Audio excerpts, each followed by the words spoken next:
The reason you feel lonely every night when you close your eyes to go to bed, it's not because everybody hates you. It's not because you have no one, which may or may not be true. The reason, actually, deeply, when you look at it, that you feel lonely is because you've never accepted someone's love. You've never said, you know what, I believe you. When you tell me you love me, I truly feel it's true, right? And so what's the schism? What's the break between you and believing that, right? I have all these things that I believe disqualify me from other people's love. I have all these beliefs that I feel disqualify me from being loved. The fact that I'm a loser, the fact that I'm ugly, the fact that I'm wealthy.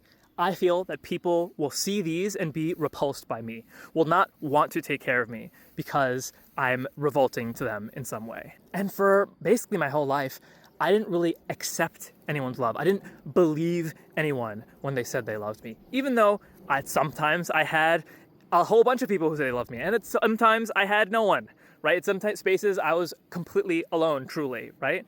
But in both spaces, I felt totally alone. The only thing that changed that was a couple weeks ago, I called the suicide hotline at 5 a.m., feeling lonely when I was trying to close my eyes and go to bed, and I discussed this with them. And finally, after that phone call, I just decided to take the leap. And I told my partner of 6 years everything that I said on that phone call. Here's why I believe that you and all these people have all these things. Here's everything I really internally keep inside of me that disqualifies me from being loved by you. I will add that I would not have said this if I didn't have a backup plan.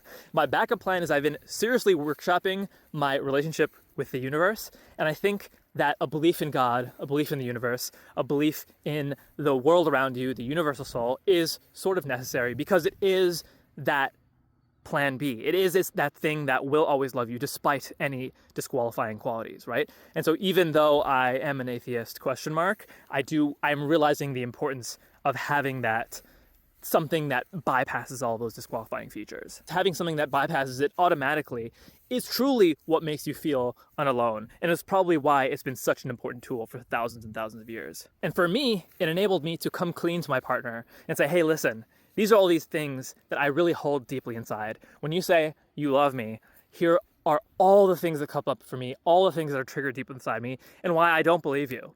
And she listened to them, and what she said was very simple. She said, you make me feel loved, so I want to make you feel loved.